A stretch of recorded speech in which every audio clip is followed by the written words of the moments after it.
Michael, why are you sad, buddy? What's going on? Oh, I'm sorry, man. I still gotta review it.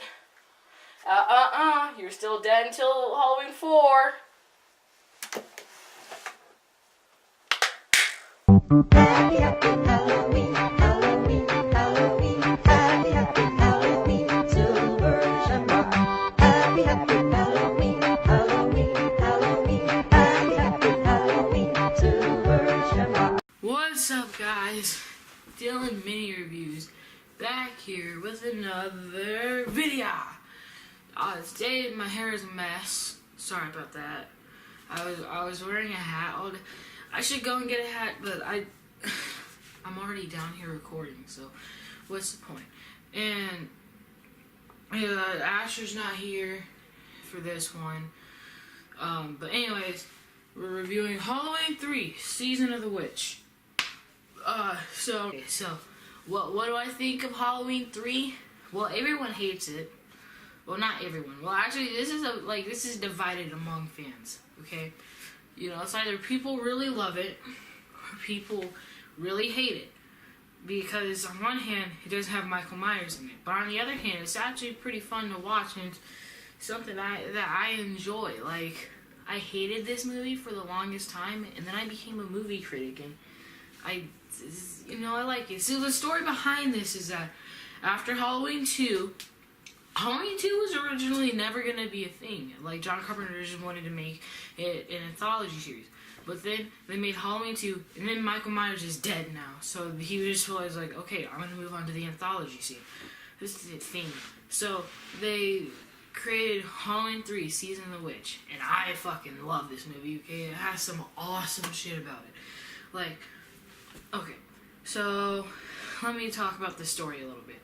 There's this dude, Tom Atkins, that's the actor, and he's this drunk doctor who just really doesn't, all he really cares about is, like, getting laid, if we're being totally honest here.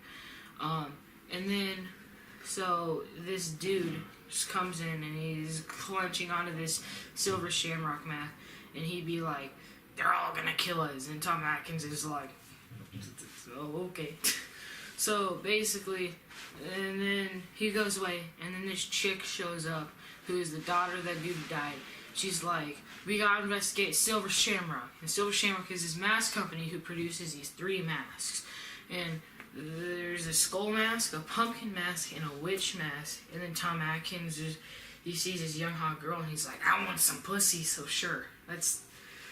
So that's like originally why he's doing it. But then they start investigating, start getting a little bit further, and then they find out there's these robots, and it just gets really fucking crazy, okay?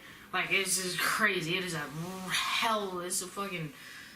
it's awesome. And so basically, Tom Atkins, and then he figures out all the shit that this dude wants to kill all these kids. And then Tom Atkins like, that ain't cool. And then he's trying to stop Silver Shamrock. And this movie is one of the best endings out of the Halloween franchise. It's one of the best, okay? So, what do I think of the movie? I like it. Let's get into the pros. The pros. Tom Atkins is great in this role, and he's hilarious. You know, and other pros are the masks. They look like actual masks that you would buy. I would buy them. They look cool. You know, Trick or Treat Studios made them, actually. So I'm gonna buy those eventually. Another pro. Just the story. This is a crazy fucking story, and it works. It is zany and creative and just fun to watch. More pros. The reasoning as to why Cochran wants to kill a bunch of kids. That's it. It's kind of like, throughout the movie you learn that he's just like, he's the inventor of all these jokes and stuff. And then at the end of the movie he's just like, I love a good joke, and this is the best joke on all the kids. It's like, Jesus Christ, what is this dude talking about? And he's like, you don't know much about Halloween. And you know, Tom Atkins just sitting there with the skull mask on, like, no, I don't I guess. And then Cochran just says it's for sacrifice and stuff, not just little kids begging for candy. Like, this dude just has something against little kids or something, okay? But there's all these robots and stuff, and Dick Warlock plays one of the robots. Dick Warlock played Michael Myers in Halloween 2, which is cool. And also, you also have Jamie Lee Curtis over the intercom in the phone operator, and then you also have the girl who played Annie in the first Halloween as Tom Atkins' ex-wife, which is pretty cool. You know, so they still, like, pay respect to the first two Halloween movies. They even have, like, the first Halloween on TV a couple of times. So, you know, that's cool. The fucking jingle for the commercial, you know, the Happy, happy Halloween, Halloween, Halloween, happy, happy Halloween, Silver Shamrock. You know, that shit gets stuck in my head.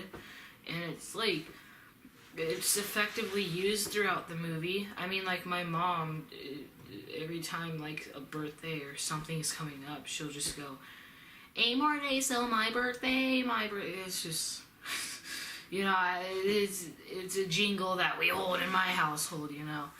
But, the kills in this movie, like, these are among the goriest of the series, okay? You have that one kill with that lady, she's tinkering with it, and then just, Jesus Christ.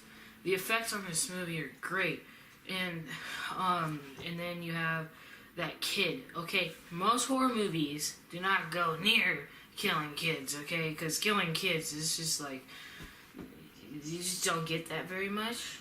But, like, Jesus Christ, that kid's death is terrifying. Like, I get chills every time I watch a scene, mainly because of the ad or whatever going. There's, like, the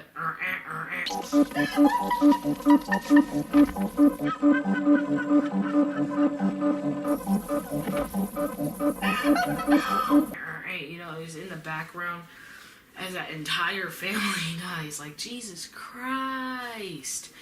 And then the ending of this movie, wow, it ends on a dark note, you know. A bunch of kids die, basically. That's the way to sum it up. A bunch of kids. Like, you have Tom Atkins on the phone, like, take it off Channel 3, take it off, and it ends, which, you know, millions of kids died. His kids probably died, which is just fucking dark and depressing when you think about it. But how, also, like, I love how they had a clip in there of, like, where they're showing all the towns that had Silver Shamrock masks. They had Omaha, Nebraska, you know. I mean, I live in Lincoln, but, like, Nebraska boys, yeah. But to talk, also just like the soundtrack, you know, it's John Carpenter, so his soundtracks always stand out. Let me think. So you just, it's a pretty good movie overall. The visuals are pretty alright, you know, especially for the time. I don't know, and some of the acting was pretty good. Yeah, you had some bad acting, but that was mostly from, like, extras and stuff. Now let's talk about the cons. Let me think here for a moment. Oh yeah, so the masks, the fact that every kid had them, like, you're looking at some of this shit, okay? And these costumes make no sense. You have a fairy with a pumpkin mask she's skateboarding. Like, what are you doing? Like, these costume combinations make no sense. They're just there to have, like, the mask. What? And then also they don't, like, I don't know, like, that's, like, basically the only con that. Oh yeah, also the fact that Tom Atkins and that girl Ellie, they're 20 years apart. I mean, they look like it, and they have sex, and it's like that just, that's just sort of weird, you know, that's concerning. But yeah, I think that this movie is pretty good. There's a lot of good chase sequences. I would recommend that you go and see it, if I'm being totally honest. You know? It's just like I know the fact that Michael Myers is in it, but once you get past the fact that Michael Myers isn't in it, then it's a pretty decent movie that is fun to watch, especially in the month of October, because it has the Halloween feel to it. I give this movie an 8 out of 10. So go see it. That's all I really have for this review. Be back in a bit with Halloween 4, The Return of Michael Myers. See you guys in the next video.